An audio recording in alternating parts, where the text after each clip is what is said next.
This is the Dallas Morning News. Eat, Drink, DFW from the Dallas Morning News is made possible by Central Market.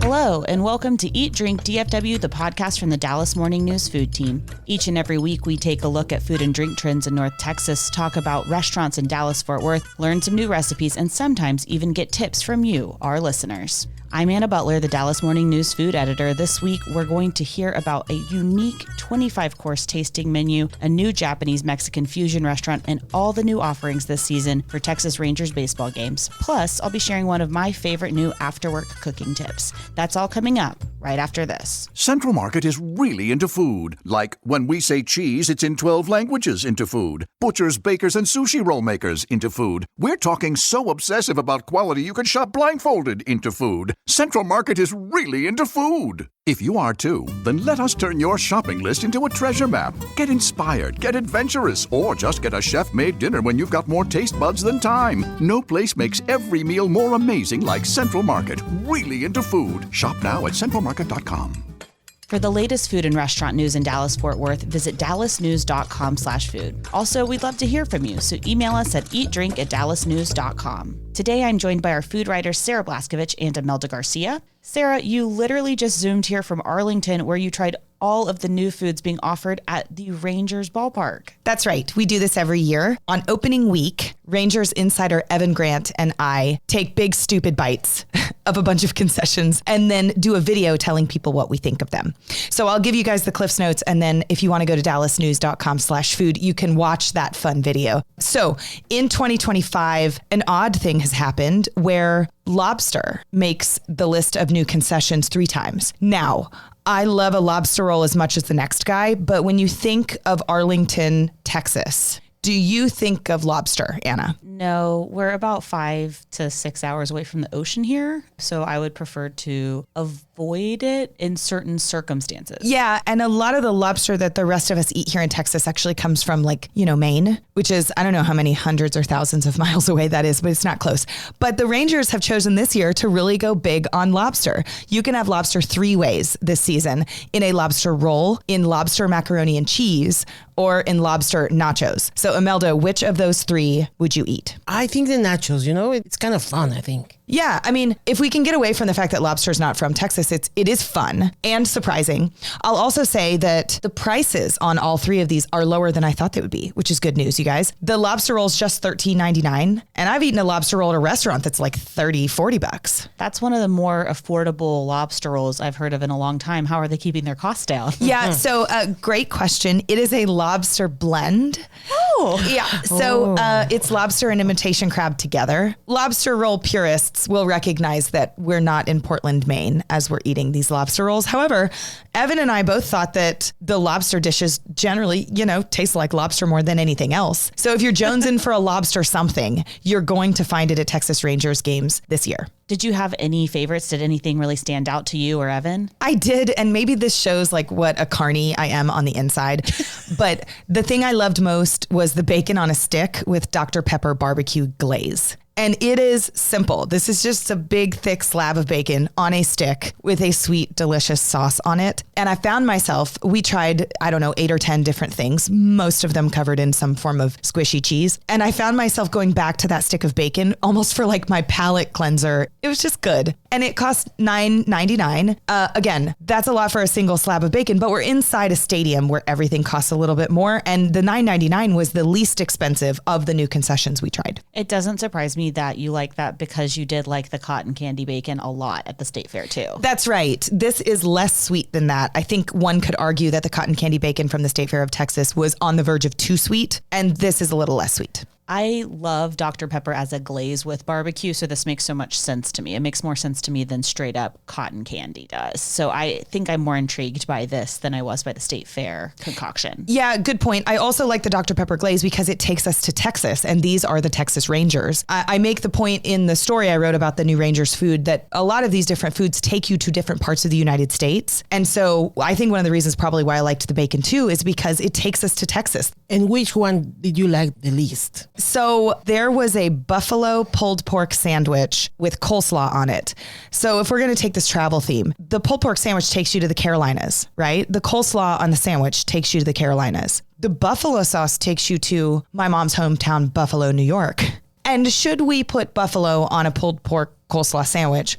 No, we should not. So this was buffalo sauce, right? No, not buffalo meat. Correct. It was pulled pork. So, pig, no buffalo as in the animal.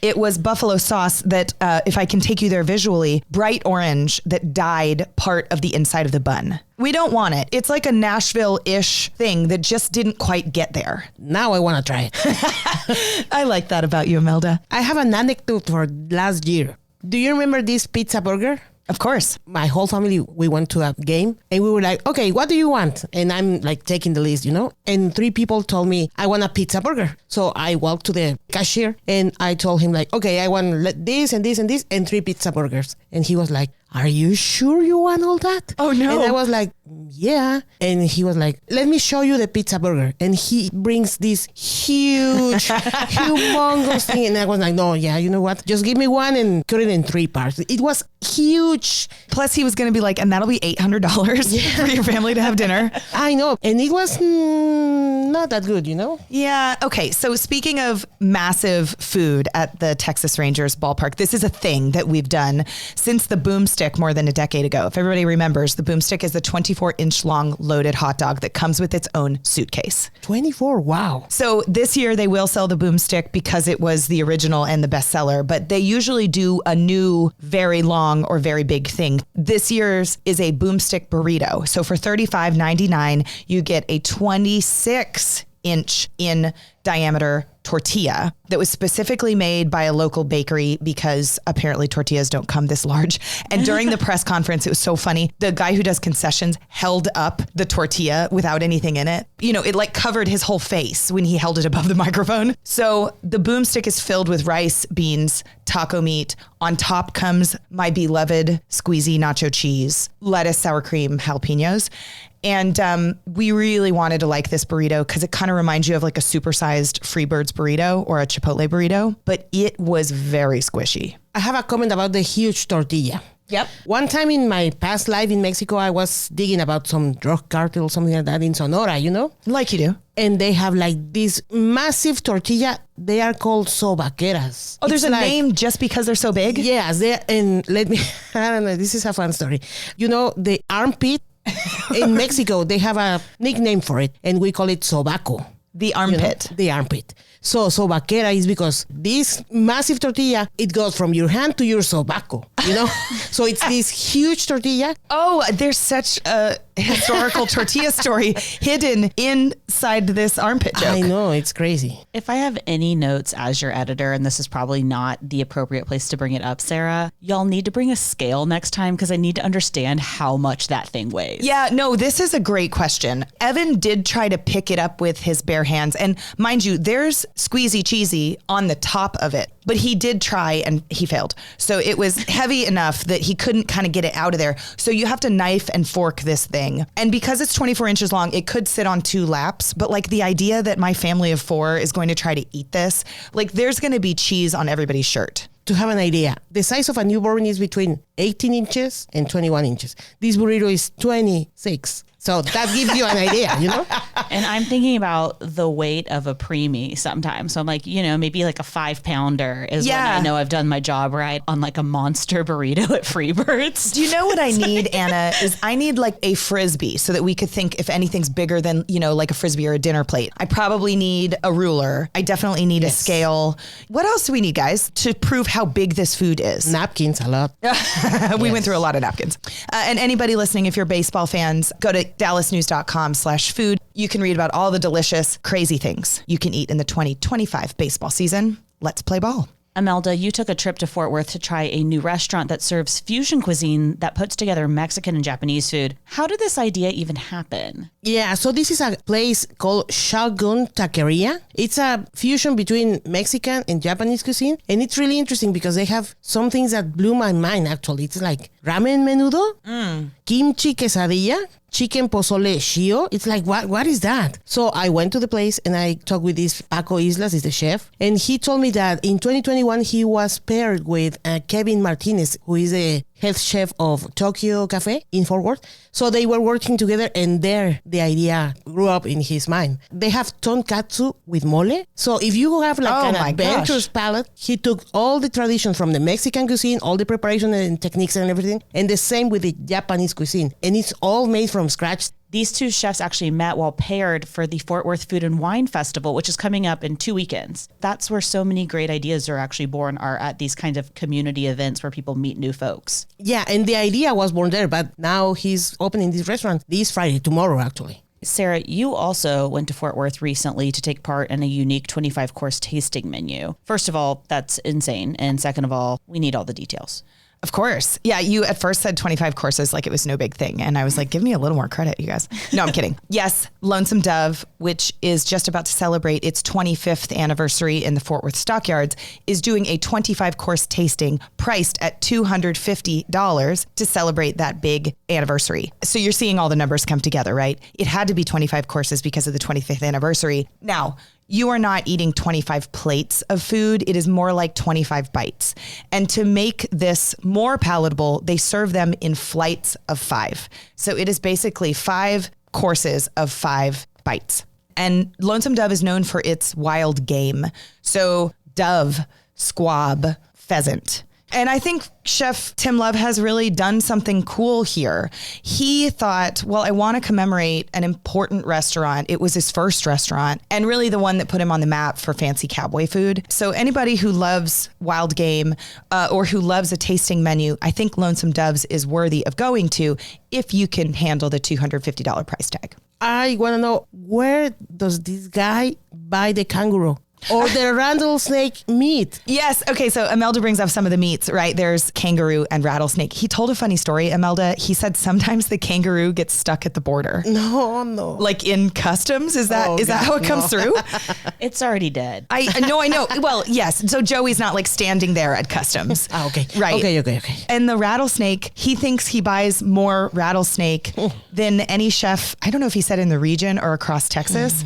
And let's be frank, I don't know anybody who's buying rattlesnake. So is he the only? And do we want to eat rattlesnake? So the rattlesnake is served in a dumpling, and it's kind of a play on a famous Lonesome Dove dish where the rattlesnake is usually served in sausage. So I just find this fascinating that he came up with 25 courses and that most of them are not small bites of what he's already done. He took the protein and then did kind of a twist on them. It's a wild idea. Would you eat 25 courses, Anna? Not well. I'm not someone to take to an all-you-can-eat something. I peter out. It's very sad. I've been to a handful of Tim Love's pop-ups over the years. He'll do some regionally inclined ones. So he did one just around France at one point, and I remember every single dish that I've had during it. So when he puts his mind to something, he is a perfectionist. He is exacting, and you know that if he's actually putting it on the plate, he really likes it, which I just think that's special. And he himself is usually in the kitchen working on something like this, which is really exciting too. This tasting menu runs May 2nd to 6th, so for 5 days.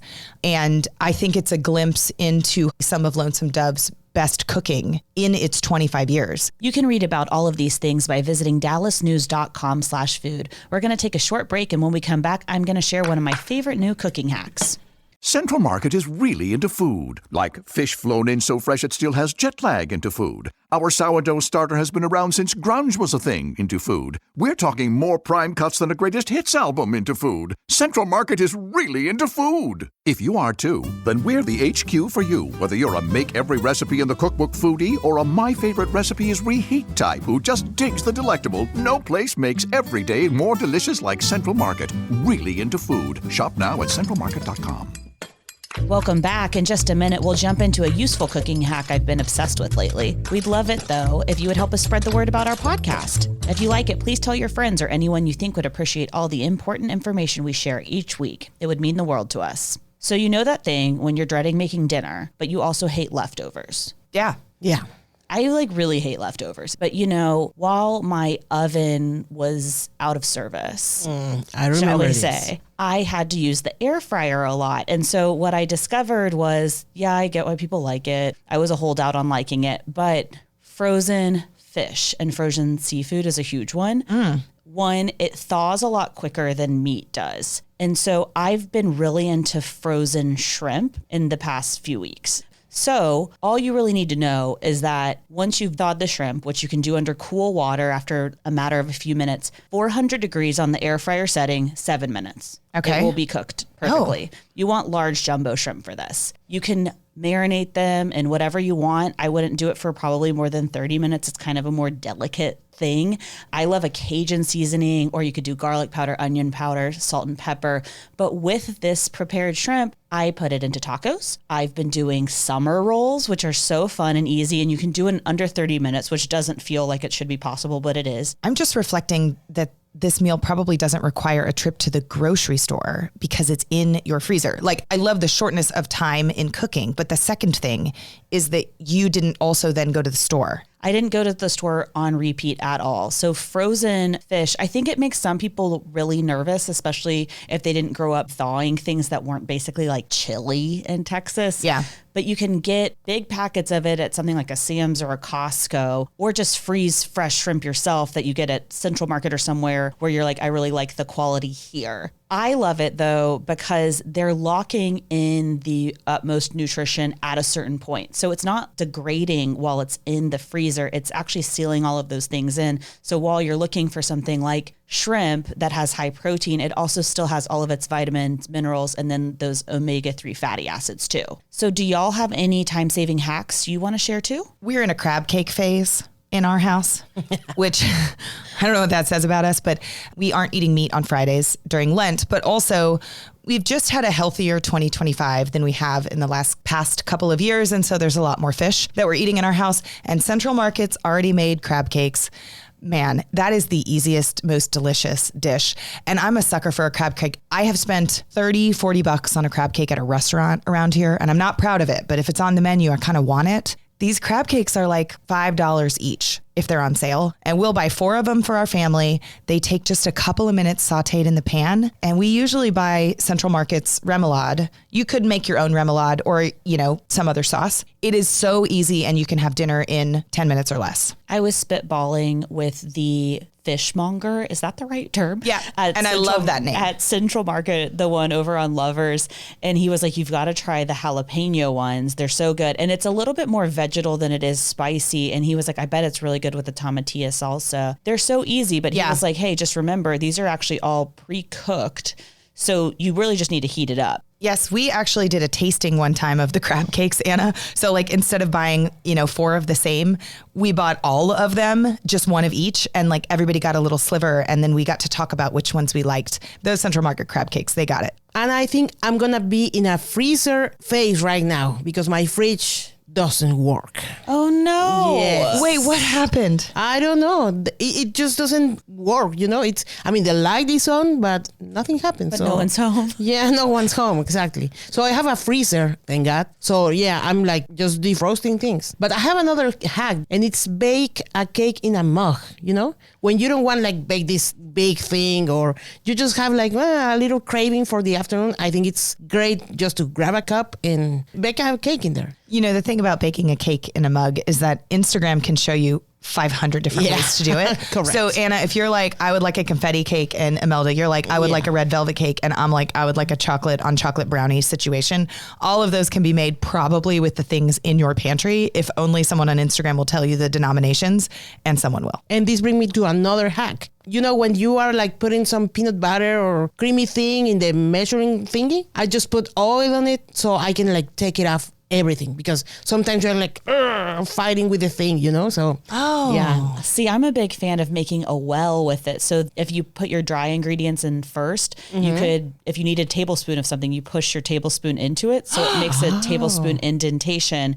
You pour it into the Get out of here. Yeah. Wow. It's great. I didn't come up with that. Whenever there's something sticky in the measuring cup, I just hate that, because then the cleaning of it is icky. And so I love the oil idea, Imelda, but I also now I can just dollop it into the hole. Yes, Y'all. but when it gets wetter and wetter, you can't keep doing it. So Sure. oil is a great way to do that. Julie looks like she might have a hack of her own. I'm so glad y'all are talking about this, because I just came up with breadcrumbs recently. I saw somebody else using breadcrumbs, and my family hates everything I make anymore just because I've been making the same things for like 20 years, you know? But I found if you toast some breadcrumbs at home in like olive oil, and I put chili flakes, garlic, salt, pepper in there, and then I do some lemon zest, I put that stuff on pretty much all the same stuff I always make, like roasted vegetables, pasta, Caesar salads. It makes everything taste so much better because the breadcrumbs will soak up the sauce or the dressing, whatever, and then it has the little crunchy element. So it just makes everything taste differently and better, even though I am still making all the same old stuff. Julie, your breadcrumbs are like the 2025 version of the chili crisp phase we've all been in for the past couple of years. You know, you put chili crisp on anything that wants to be a little bit spicy and a little bit crunchy. Actually, you could put chili crisp on your breadcrumbs and just make something with that. That would be great on eggs, actually. Eggs, no, so expensive now. That's all the time we have for today, and we would love to know your time-saving hacks, so email them to us at eatdrink@dallasnews.com. And if you've missed an episode of the Eat Drink DFW podcast, well, it's time to catch up. Make sure you're following Eat Drink DFW wherever you find podcasts. Special thanks to our producer, Julie Fisk. For the news, I'm Anna Butler. Thanks for listening, and we'll see you next week. Eat, Drink, DFW from the Dallas Morning News is made possible by Central Market.